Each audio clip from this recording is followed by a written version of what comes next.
दुष्संग से किसी का भी नाश हो सकता है, कोई भी हो, कोई भी हो। ये कभी न सोचे कि दुष्संग से हमारा पतन क्या हो सकता है, किसी का भी, कभी भी। सोचो, जो भगवान के दर्शन कर रही है और भगवान जिनके झुककर चरण छूते हैं और जो भगवान को ऐसे हृदय से लगा लेती है और माथा चूमती है, माता कैकेयी, उनको यद्यपि वो तो लीला परिकर है, दुष्संग का वहां आरोप नहीं कर सकते, क्योंकि प्रभु की लीला का संपादन करने के लिए वो पूरा परिकर है, चाहे वो मंथरा जी हो चाहे कैकेयी, ये सब बंधनी है। सोचो, एक बार प्रभु को जिन्होंने देख लिया उसको हम दुष्संग कैसे कह सकते हैं? और उन्हीं प्रभु को मंथरा जी भी तो देख रही है, पर वो लीला पात्र हैं। पर वहां दर्शन कराया जाता है कि दुष्संग कितना प्रबल है। सुना आपने महाराज दशरथ क्या कर रहे हैं? कल सुबह कौशल्या पुत्र राम को राज्याभिषेक, चक्रवर्ती सम्राट का युवराज पद कैकेयी जी ने कहा। यह सुनकर के तो ऐसा लगता है कि आज तो जो मांगे मैं दे दूं तेरे को, मेरा राम राजा बनेगा, इससे बढ़कर और क्या बात हो सकती? अभी समझे नहीं आप? अगर भरत राजा बनते और ये बात तुम कहती तो समझ में आती मेरी। मंथरा ने, जब राम राजा बनेंगे तो दासी से ज्यादा तुम्हारी योग्यता नहीं रहेगी, क्योंकि कौशल्या उनकी मां है, वो महारानी के पद पर विराजमान होंगे। वो आपको पता है महाराज राम को कितना प्यार करते हैं, उन्हीं के संबंध से कौशल्या जी वैसे ही प्रधान है। मुझे तो लगता है कि भरत को जेल में रखा जाएगा और आपको दासी बना के रखा जाएगा। उनका घर फूरी, अगर जबान से एक भी शब्द निकला तो तेरी जबान काट देंगी। मोरे राम भरत दो आंखी, जैसे दाई और बाई आंख को भेद करके नहीं वर्णन किया जा सकता, ऐसे तुझे पता है राम और भरत मेरी दोनों आंखें, घर फूड़ी, तेरी जबान काट लेंगे अगर बोली। चुप हो गए। फिर बोली, को नृप होए हमें कहानी, चेरी छोड़ी न होई बरानी। कोई भी राजा हो, मुझे क्या, वो तो मैं तुम्हारे हित की बात कहती हूं, मुझे तो दासी ही रहना है। पर ये तुम नहीं जान पा रही, तुम बहुत भोली हो। उधर में जाके सब पता लगा के आए हूं, क्या षड्यंत्र रचा जा रहा है। ठीक है, तुम जबान काट लोगी, लेकिन मैं बोलने से नहीं रुकूंगी, जो हो रहा है मैं तुम्हें बताऊंगी। देखा, इतना प्यार, तो क्या बस बात मेरी मान लो। अगर टल गई ये बात तो फिर जीवन भर पछताओगे। सुबह राज्याभिषेक का समय है, कोप भवन में जाओ। महाराज ने वरदान देने की बात आपको कही थी, आप वरदान मांग लेना, मान लो मेरी बात। चढ़ने लगी बात और उठकर चली गई कोप भवन में। जब महाराज को पता चला, महाराज आए, तुम्हें कोप भवन में आने की क्या आवश्यकता थी? तुम तो केवल सूचना दे देती, क्या मांग है तुम्हारी? ऐसे बलवान थे महाराज दशरथ कि देवराज इंद्र सहायता के लिए बुलाते थे जब असुरों से संग्राम होता, और भगवान के पिता बनने का सौभाग्य मिला। साफ बल ऐश्वर्य संपन्न महात्मा थे महाराज दशरथ जी। उनका केवल आप मीठी मीठी बातें करते रहते, अपने वचनों पर तो दृढ़ नहीं रहते। कैसी बात करो, रघुवंशी और अपने वचन पर दृढ़ ना होना। रघुवंशियों की आन बान शान है कि प्राण त्याग देते पर वचन नहीं त्यागते। क्या है उनका? आपने कहा था 2 वरदान, तो हंस दिए। उनका 2 क्या, 2 की जगह 4 मांग लो, क्या चाहिए तुम्हें? उनका सुना है सुबह राम का राज्याभिषेक होगा। हां, महामंगल, भगवान शिव की कृपा से ये अद्भुत सुख प्राप्त होने जा रहा है, अयोध्यावासियों को राम राजा बनेंगे। उनका हां, तो यही तो बात मैं कह रही हूं। राम का 14 वर्ष का वनवास और भरत का राज सिंहासन पर, और महाराज सोच भी नहीं सकते थे, ऐसी अवाक रह गए। ये क्या? बस यही तो हम कह रहे हैं ना, मीठी मीठी केवल बातें करते हो। दशरथ जी ने कैकेयी जी के चरणों में हाथ रखा, वर्णन आया है, और कहा मेरे प्राण मांग लो तो देने में मैं हिचकूंगा नहीं, लेकिन राम को वनवास ऐसा मत करो। सुबह होते ही मैं भरत को बुला करके राजगद्दी दूंगा। आप कहोगी तो तो मैं राम और कौशल्या के साथ एकदम एकांत हो जाऊंगा, पर मेरे राम को वनवास। बस हम यही तो कह रहे थे कि मीठी मीठी केवल बातें। आप एक तरह से मूर्छित हो गए महाराज।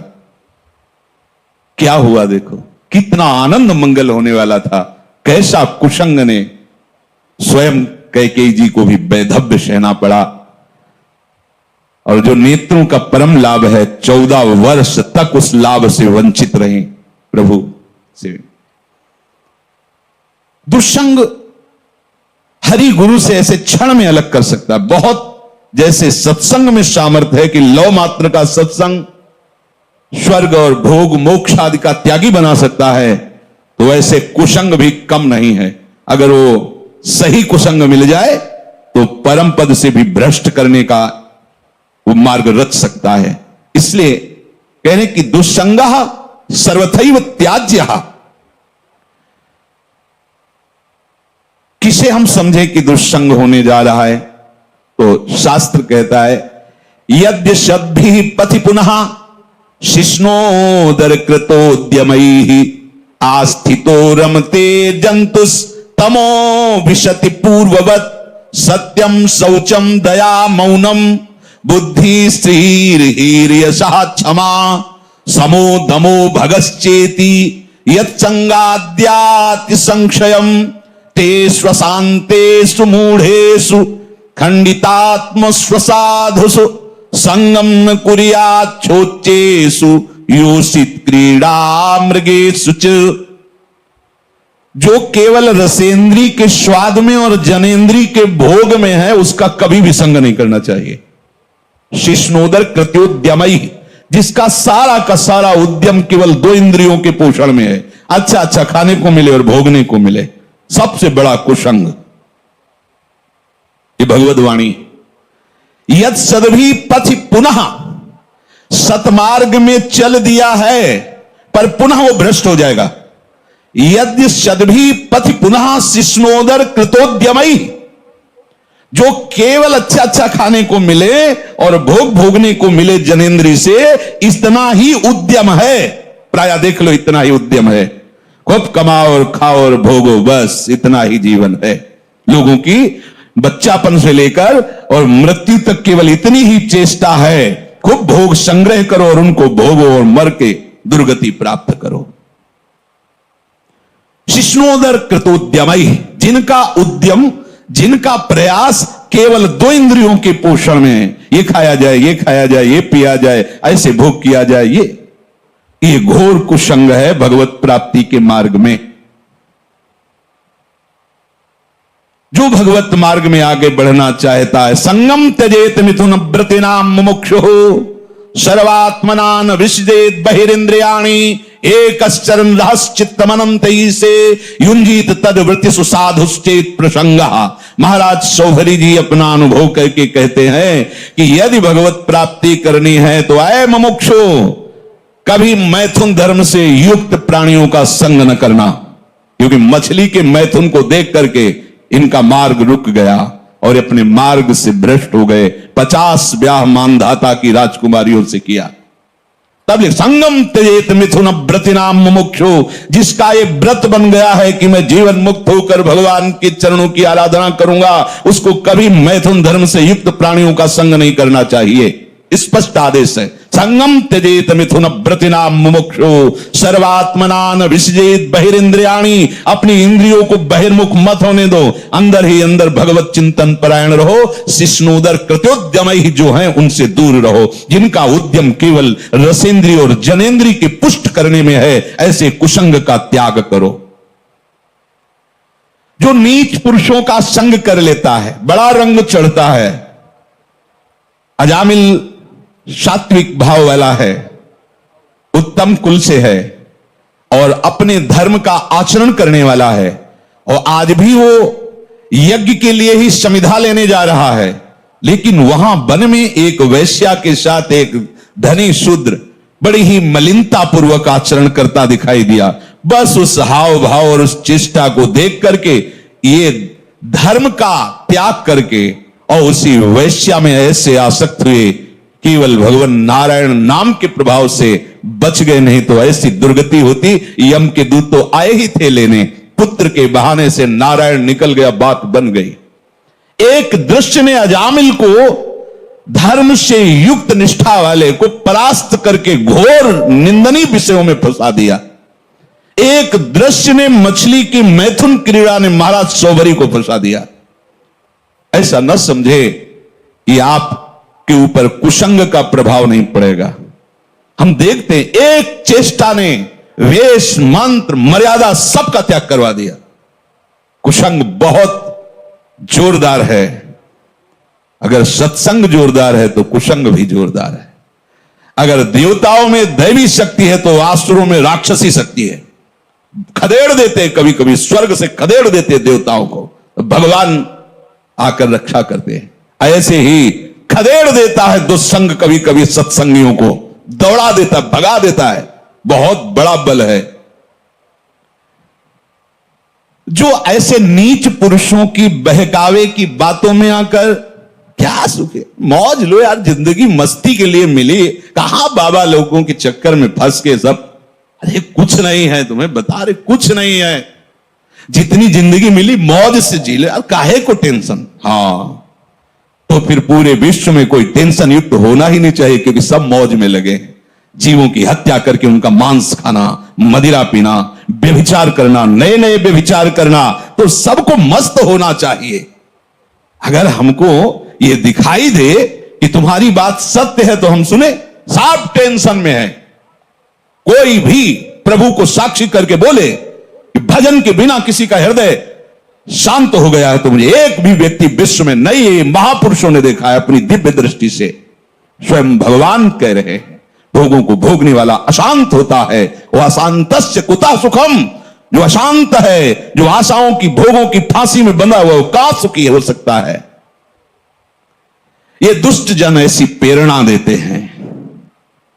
इनके संग से ध्यान दीजिए, सत्यम शौचम दया मौनम बुद्धि श्री धीर यशा क्षमा समो दमो भगश्चेति यत् संगाद्याति संक्षयम। जहां इन दुष्ट पुरुषों का संग मिला, सत्य गया, सत्य मार्ग छूट जाएगा। ऐसा है बहुत। जैसे सत्संग की महिमा है, ऐसे दुस्संग की महिमा है। महाप्रभु चैतन्य देव भगवान के साक्षात स्वरूप हैं, प्रेमावतार है, और कृष्णदास नाम का सेवक, महाप्रभु ने उसको ही संग चलने के लिए कृपा करके अनुमति दी थी तीर्थ यात्रा में। और जब कुसंगियों का संग मिला तो इसने महाप्रभु को छोड़ दिया। महाप्रभु ने अपने तेज बल से उसकी रक्षा की, भगवत तेज बल से, नहीं तो वो उनके पक्ष में हो गया था और वो महाप्रभु के ऊपर भी प्रहार करने तक के लिए उद्यत हो गए थे, और भगवत तेज से रक्षा की उसकी। तब समझ में आता है कि भगवान के पास से भी कुसंग घसीट सकता है। अगर कुसंगियों की बातें सुनी जाए, कुसंगियों की बात का अगर श्रवणेंद्रिय के द्वारा हृदय में पहुंचने का अवसर मिल जाए, तो भगवान के पास से भी दूर कर सकता है। देख लो, महाप्रभु में और प्रभु में कोई अंतर नहीं, प्रभु से बढ़कर महाप्रभु है। प्रभु के होते हुए भी उनसे प्रेम नहीं हुआ, पर महाप्रभु के दर्शन मात्र से श्री कृष्ण प्रेम होना, ऐसा आचार्यों ने, महापुरुषों ने गाया है। पावत ही तिनको दरस उपजय भजन आनंद, बिन ही श्रम छुट जाए सब, जे माया के फंद, गौड़ देश सब उद्धर प्रगट कृष्ण चैतन्य, तैसे ही नित्यानंद हो रस में भय अनंत। दर्शन क्या वो उच्छिष्ट पाता था, महाप्रभु के साथ चलता था, पर कुसंग कितना भारी। ओहो, सत्य मार्ग छूट जाएगा, पवित्रता नष्ट हो जाएगी, दया, मननशीलता, बुद्धि, लज्जा, श्री, कीर्ति, क्षमा, मन का वश में रहना, इंद्रियों का वश में रहना और भागवतिक सद्गुण, ये सब नष्ट हो जाएंगे दुस्संग से। अशांत चित्त, मूर्ख, नष्ट बुद्धि, भोगों के खिलौने बने हुए इन शोचनीय असाधु दुष्ट पुरुषों का संग कभी भी भूल कर नहीं करना चाहिए। दुसंग का त्याग बिल्कुल अत्यंत आवश्यक है, चाहे वो कोई भी हो।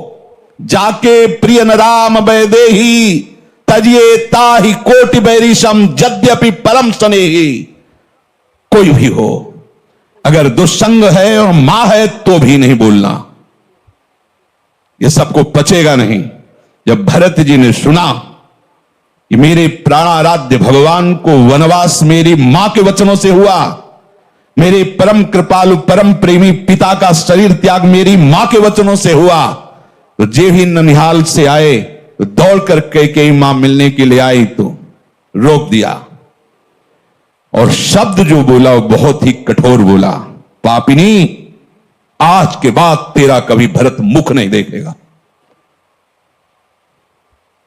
14 वर्ष व्यतीत होने के बाद जब प्रभु पधारे तो सबसे पहले कैकेयी मां के पास गए। बड़े करुणा में मर्यादा पुरुषोत्तम हृदय से लिपट कर कैकेयी जी रोई और कहा, बेटा एक इच्छा है, जब से ये लीला हुई तब से आज तक भरत ने कभी मां नहीं कहा, तुम आदेश करोगे तो एक बार वो मां कह देंगे तो मेरा हृदय जो जल रहा है शांत, एक बार केवल मां कह दे। प्रभु कुछ बोल नहीं पाए, विचार किया।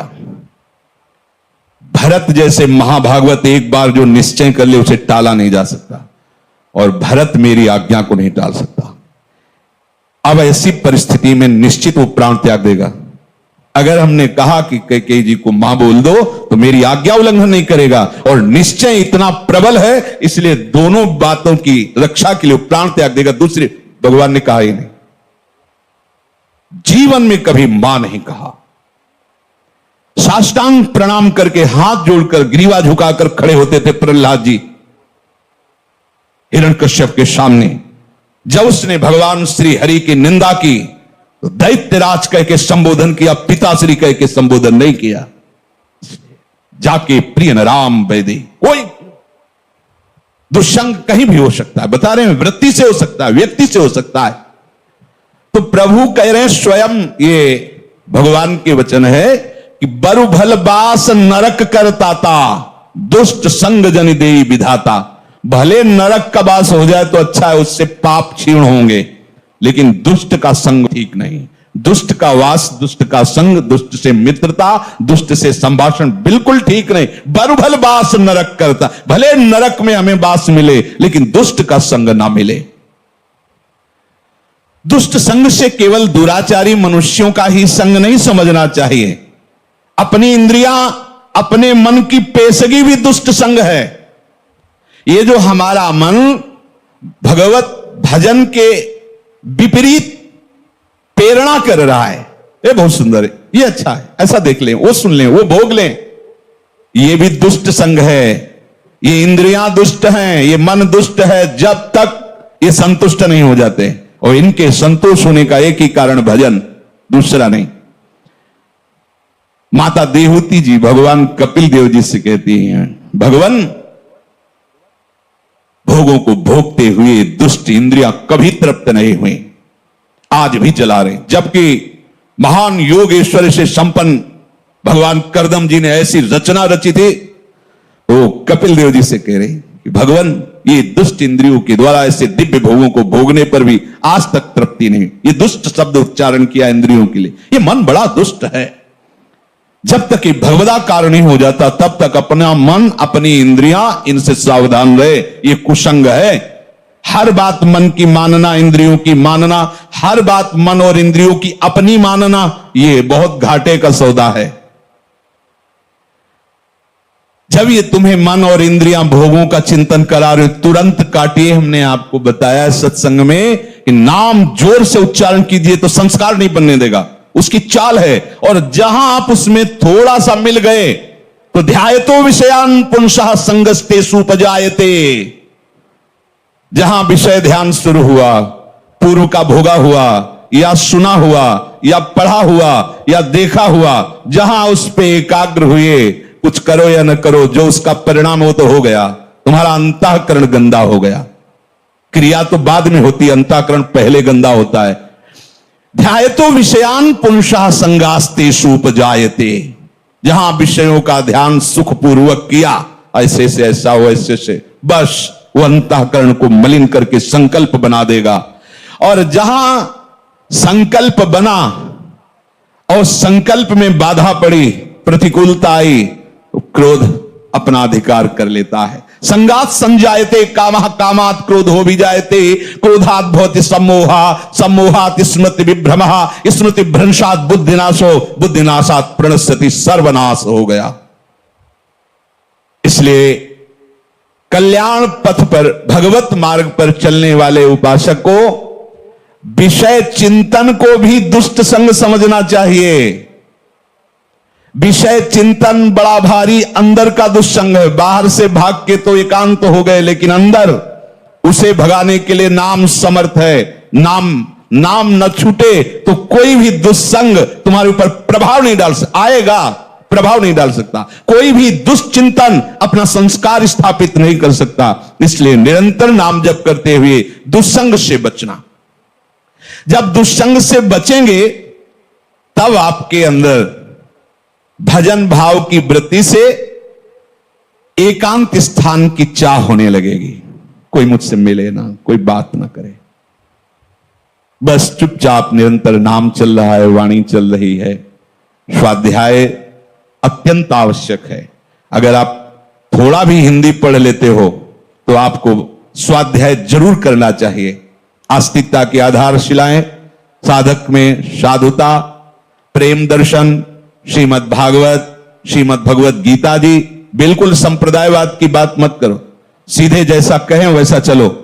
इन वाणियों के पढ़ने से तुम्हें समझ में आएगा कि परमार्थ किसे कहते हैं। ये बहुत ऊंची बात है, प्रेम की बातें प्रेम की ऊंची ऊंची करते हैं और बस स्थिति कहां है अपने अपने हृदय की देख लो। हमें स्थिति चाहिए, बातें नहीं। बातों से पेट नहीं बढ़ता, बातों से प्रीति नहीं होती, स्थिति चाहिए। जब तक आप सिद्धांत को नहीं समझोगे तब तक बातें ऊंचे सहचरी भाव की, गोपी भाव की, सखा भाव की, और स्थिति नहीं है एक साधारण धर्म की। जो व्यभिचारी है, जो मनमुखी है, जो स्वेच्छाचारी, वो कौन से भाव में बैठा है? देह भाव में। देह भाव का तो पूरे संसार में ही प्रचार प्रसार हो रहा है। देह भाव ही तो दुर्गति का कारण है। अब उसके उपासक के हृदय में जो दुस्संग से सर्वथा बच रहा है, भीतर और बाहर से, तो विविक्त स्थानम सेवते। जैसे आप यहां बैठे हो, आप एकांत में हो, एक के सिवा कोई चर्चा नहीं, एक के सिवा कोई गान नहीं, एक के सिवा कोई सेवा नहीं, एक के सिवा कोई वार्ता नहीं, उसे एकांत कहते हैं। एकांत का मतलब किसी कमरे में या गुफा में बैठ जाना नहीं। अगर वहां है और दुस्संग निवृत्ति का तुमने उपाय नहीं जाना तो वही दुस्संग हो जाएगा। अंदर से ही दुस्संग अकेला बैठे बैठे अपने आप को फंसा देगा। और इतनी सभा बैठी, इस समय सब कहां हो? केवल सत्य में हो। सत्य ही वो एक है और उसी एक में स्थित रहना एकांत कहते हैं। एक के बाद और कोई स्मृति ना उसे एकांत कहते हैं। और एक ही वो परमात्मा है। एको हम बहुश्यामा, वही बहुत रूपों में, यही जान जाना, संसार से मुक्त हो जाना है। तो यो विविक्त स्थानम सेवते, उसके हृदय में एकांत स्थान के सेवन का भाव आता है। एकांत स्थान से सीधे हम बहिर्मुख हैं तो बाहर बात चली जाती है, कहीं किसी नदी के किनारे, कहीं किसी जंगल में, कहीं किसी गुफा में। नहीं, उसका अब एक प्रभु के सिवा और कोई चिंतन न हो, ऐसा भाव आता है। इसके लिए हमें दुष्संग से बचना है, पर दुष्संग से बचने के लिए सत्संग अनिवार्य है। अगर सत्संग नहीं तो दुष्संग की पहचान ही नहीं हो पाएगी, दुष्संग से बचाव की कला ही नहीं आएगी। तो कहते हैं यो लोक बंध मुन्मूलयति, जिसने लौकिक रिश्तों को बिल्कुल तोड़ दिया है। बहुत खतरनाक ये संबंध है, लौकिक संबंध। यो लोक बंध मुन्मूलयति। एक सन्यासी जी वाराणसी में हमें मिले थे। उनका परिवार एक गांव है कानपुर जिले में, वहां से। बहुत पहले जैसे सुना जाता है कि परिवार वाले आए तो संत भाग गए, वो नहीं मिले, दूर रहे। क्या है, ज्ञानी हो, महात्मा हो, क्या मिलना चाहिए। पर यह बात जो महापुरुषों के जीवन से में समझ में आती है कि चाहे जितना हम दूर रहें उनसे, पर मायाकृत संबंध का ऐसा संस्कार बैठ जाता है कि ये हमारे भाई हैं, ये दिमाग में रहता है। भले वो शिष्य बन जाएं, पर गुरु भाव गौड़ होगा मुख्य भाव होगा कि मेरा छोटा भाई या बड़ा भाई है, मेरे ताऊ हैं या काका हैं या चाचा है या जीजा, जो भी लौकिक संबंध।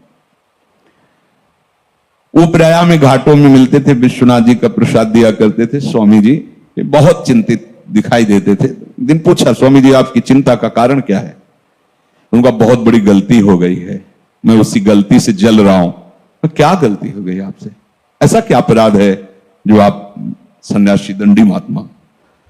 तो उनका क्या है कि जब से हम सन्यासी बने 25 वर्ष हो गए, तो छोटा भाई मिलने आया करता था, तो हमें कुछ ना कुछ दक्षिणा मिलती थी, तो उसे एकत्रित किए थे। तो उस समय उन्होंने कहा 90,000 रुपया हमारे पास है। उसने आके रो के कहा कि बेटी का ब्याह है और मुझे दे दीजिए, तो कुछ व्यवस्था करा दीजिए। तो हमें लगा कि कन्या का ब्याह कोई बात नहीं, दे दिया। ब्याह हुआ, दूल्हा मर गया ब्याह के बाद ही। जब हम अपने बड़े जनों से बात की तो उनका तुम्हारे द्वारा एक कृत्य जो हुआ बहुत गलत हुआ। विरक्त का जो पैसा होता है वो जहर होता है, वो गृहस्थ का नाश करने वाला होता है। तुमने ऐसा कैसे कर दिया? ये तुम्हारे पैसे का प्रभाव है किसकी? बोले तब से मैं जल रहा हूं, अब इसका क्या उपाय हो सकता है? मेरे द्वारा बहुत बड़ी गलती हो गई। ये जो लोक संबंध है ये बड़ी ऊंचाई से घसीट लेता है। भजन के लिए कोई भी भजन करो। पुराने गंगा किनारे आश्रमों में जो संत जन रहते थे, हमने देखा कि उनके जब घर के लोग मिलने के लिए आते तो ऐसे बाहर आकर के बुर्गुज होते हैं ना गंगा के किनारे से, घाट के जो ऐसे चबूतरा, उनमें बैठ जाते ऐसे और कहते कि देखो भाई हमारे यहां कुटिया का गुड़ भी मत खाना, क्योंकि गांव में गुड़ ही आदि ही रहता, गुड़ भी मत खाना, जो लाए हो पाना और गंगा जल पीना, चले जाना। यहां आश्रम का एक भी वस्तु स्वीकार मत करना, तभी तुम्हारा मंगल होगा। उन महापुरुषों ने जो अनुभव किया उसे अपने लोगों को धारण करना है। यो लोक बंध मुन्मूलयति, अहेतु की कृपा हुई हम भगवत मार्ग में चले, और अगर चूक गए तो फिर बहुत गड़बड़ हो जाएगा। ये बहुत दूरी से घसीटते हैं परिवार वाले। हां, यदि आप हमें अपना मानते हो तो हमारे प्रभु को अपना मानकर बैरागी बनकर भजन कीजिए, भजन मार्ग में चलिए। आप गृहस्थी में हो तो आशा मत रखिए कि यहां से एक चुल्लू जल भी तुम्हें मिल जाएगा। अगर संबंध में मिठास रही तो गिरा देंगे, पक्का समझो। ओ महाराज जी बस इतना सहयोग हो जाए, हम अगले साल की फसल बेच करके आपको सब दो, जिंदगी में वापस नहीं होंगे। वो भी गए, वो भी अपने धर्म से गए। बहुत बचने की जरूरत है। कहीं ना कहीं हमारे अंदर ये रहता है कि मेरे भाई हैं, कहीं ना कहीं रहता है हमारे पिता हैं, ये हमारी माता है, और जब वो अपनी गाथा गाएंगे आके तो कहीं ना कहीं जो मोह का प्रभाव सत्संग से दबा था वो प्रकट हो जाएगा। और ये सब बराबर क्षमता रखते हैं, काम क्रोध लोभ मोह मद मत्सर, कोई भी घसीट कर तुम्हें वहीं पहुंचा सकता है। इसलिए यहां आदेश कर रहे हैं, यो लोक बंध मुन्मूलयत, जड़ से उखाड़ दो, संबंध ही नहीं। जैसे औरों को देखने से हमें उतना, प्रभु की बड़ी कृपा, वृंदावन धाम आए, राधा नाम जपो, अगर ये कि ये मेरे और विशेष तो भगवत संबंधी होना चाहिए। नाते नेह राम के मनियत सुहृद सुसेव्य जहां लो। अगर शरीर संबंध विशेष है तो अभी तुम शरीराभिमानी हो, विशेष तुम्हारे लिए वही हो गया। अगर भगवत भाव में हो तो भगवत भक्त विशेष होगा, ना कि शरीर संबंध विशेष होगा। ये अंदर देखने की बातें हैं, बाहर की नहीं। जो लौकिक समस्त बंधनों को जड़ से उखाड़ के फेंक देता है, इसमें लिखा है मुन्मूलयति, जड़ से उखाड़ फेंकना, कोई संबंध नहीं। ये शास्त्र हमें मुक्त करने के लिए कृपा करके वर्णन करता है। वही गुरु शासन कृपा करके होता है। आप ऐसे बात नहीं करोगे, आप ऐसे, अगर मिलना है तो आप हमसे पहले अनुमति लीजिए और कई मिनट मिलेंगे और यहां मिलिए, यही बात। इसका मतलब क्या है? तुम कोई बहुत बड़ी उनके लिए सुख वाली वस्तु थोड़ी हो कि तुम चले जाओगे तो उनका सुख चला जाएगा। नहीं, तुम्हारे सुख के लिए तुम्हारे लिए विधान बना, नहीं ऐसा नहीं। हां, वो अपनापन रखते हैं, देख ले तुम जीवित हो, स्वस्थ हो, भजन परायण हो, बस दूर रहो, तो तुम्हारा भी कल्याण हो जाएगा और उनका भी कल्याण हो जाएगा। और अगर मोह बनाए रखे तो न तुम्हारा कल्याण होगा न उनका कल्याण होगा। इसे यो लोक बंध मुन्मूलयति, जड़ से उखाड़ फेंको इस संबंध को आंतरिक भाव से। और एक दिव्य संबंध जो हमारा स्थायी है, सब में मेरा प्रभु रमा हुआ है, हम उसी भगवत भाव से सबका पूजन करें। अगर भगवत भाव नहीं है, वो आप जानते हैं, और ये है कि ये मेरा शरीर संबंधी है, तो उदासीनता अत्यंत आवश्यक है। उदासीनता ही उसकी जड़ को नष्ट कर देगी, ना मैत्री ना शत्रुता। उदासीनता जिसे हम जानते हैं, ऐसे भाव हम जानते हैं पर हम जानते ही नहीं, ऐसे भाव से। आगे जो भगवान कह रहे हैं निस्त्रिगुणो भवार्जुन, तो बोले निस्त्रिगुण्यो भवति। जो भगवत प्रेमी उपासक होता है वो इस त्रिगुणात्मिका माया के रचे हुए भोगों में कभी नहीं फंसता है। संसार के पदार्थ, संसार की शोभा, संसार के राग रंग, ये संसारी पुरुष को बातें हैं, भगवत मार्ग के पथिक को नहीं। भगवत मार्ग के पथिक को जो भी उसे अच्छा लगा वो तो सब प्रभु को दे दिया। हमारी जो भी जहां भी आसक्ति जैसी भी थी वो तो सारी की सारी प्रभु को शरणागत के समय दे दिया। अब हमारा आपके सिवा कोई नहीं, हमारा भरण पोषण आपकी कृपा से होता है, हमारा साधन आप हैं, हमारे साध्य आप हैं। ये बात कह के अगर तुम्हें कुछ अच्छा लग रहा है, कुछ अपने बच्चे हैं, मतलब त्रिगुण का संबंध आप स्वीकार कर रहे हैं, यहां प्रभु कह रहे हैं त्रिगुणातीत बनो। हमें शास्त्र की उन कहते कि आप ये कह रहे हो शास्त्र में वो भी लिखा है, तो स्थिति का लिखा है। जैसे स्थिति होती पढ़ाई में, एबीओ का केबी कौन शुरुआत होती, फिर 1 फिर 2 फिर 3 4 ऐसे क्लास होते। यहां ककाहरा की पढ़ाई नहीं हो रही है, यहां वो प्रेम रस छलकता है जो वासुदेवा सर्वम से शुरुआत होती है। यहां की पढ़ाई वासुदेवा सर्वम से यहां का क्लास चलता है। यहां से अब सर्वान वस्तुतया निरीक्ष, अब इसके ऊपर प्रेम रस की बात चलती। और वासुदेवा सर्वम के लिए भगवान कह रहे सम आत्मा सुदुर्लभा, इसीलिए कहो जो हरिवंश रस बिरलो समझनहार, एक दो ही जो पाइए खोजी सब संसार। असंसारी, त्रिगुणातीत होने का तात्पर्य असंसारी। असंसारी का तात्पर्य स्थूल देह से राग खत्म, सूक्ष्म देह से राग खत्म, और त्रिगुणात्मिका माया के रचे हुए स्वभाव से भी खत्म, अर्थात स्वरूप स्थित महापुरुष। निस्त्रिगुण्यो भवति, प्रभु का प्रेमी फिर अपने योग क्षेम की भी चिंता नहीं करता। कह रहे योगक्षेमम त्यजति, प्रभु यहां कह रहे निर्द्वंदो नित्य सत्वस्थो निर्योगक्षेमम आत्मवान। अब जिसे ये चिंता बनी रहे हमारा भरण पोषण कौन करेगा, हमारी व्यवस्था कैसी, रोग हो गया तो हमारी सेवा कौन करे, हमारे प्रभु करेंगे। ये जो कथाएं भक्तों के चरित्रों में सुनते हैं, केवल सुनते ही नहीं, अगर आप चलते हो तो आप उसको देखेंगे कि आपका प्रभु कैसे दुलार करते हैं। भगवान यहां कह रहे हैं नित्य सत्वस्थो निर्योगक्षेम, अर्थात योगक्षेम की भी बिल्कुल चिंता नहीं होनी चाहिए। योगक्षेम, अधिकतर उपासक इसी में परेशान रहता है। 2 प्रकार का योगक्षेम, एक शरीर के योगक्षेम की और एक साधना के योगक्षेम की। हमारी जो साधना हुई है वो सुरक्षित रहे, और हमारी साधना में जो प्राप्त करना है वो हमें इसका भी टेंशन नहीं लेना। क्योंकि भगवान कह रहे तुम्हें केवल अनन्यस चिंतयन्तो माम ये जनाः परिपासते तेषाम नित्याभियुक्ता नाम योगक्षेमम वहाम्यहम, अहम मैं वहन करूंगा। अब किसकी तरफ देखना है, किसकी तरफ देखना है? अगर हमें अपने शरीर की योगक्षेम की चिंता है तो कैसे शरणागत हैं? कभी कभी ऐसी क्षण भर मात्र के लिए जीवन में कभी ऐसी घटना आती थी, अब क्या होगा? फिर एकदम अरे वो जो लक्ष्य है वो घबराने नहीं देता, तत्काल सामने आ जाता है, अरे ऐसा है। अब रही भगवत प्राप्ति की बात कि आगे की जो आगे आपको क्या पता है कि क्या स्थिति होती है? आपको क्या पता है? आपने जो साधना उपासना जो भी तप आदि आपसे बन रहा है, जितेंद्रिय आदि जो बन रहा है वो आपका नहीं, उन्हीं का दिया हुआ है। आप क्यों चिंता करते हैं? आप इसकी भी चिंता छोड़ दें। भगवत प्राप्ति की भी चिंता प्रभु के चरणों में अर्पित कर, बस आप तो चिंतन कीजिए। अगर सुलझ जाइए तो मस्ती ही मस्ती है। अपने को शरीर पोषण की चिंता नहीं है, अपने को भगवत प्राप्ति की चिंता नहीं करनी, तो अब बताओ रह क्या गया तुम्हारे लिए? बस आनंदित, राधा राधा राधा, बस रहस्य समझ जाओ। आपके चिंता करने से होगा भी क्या? होना तो चिंतन से है।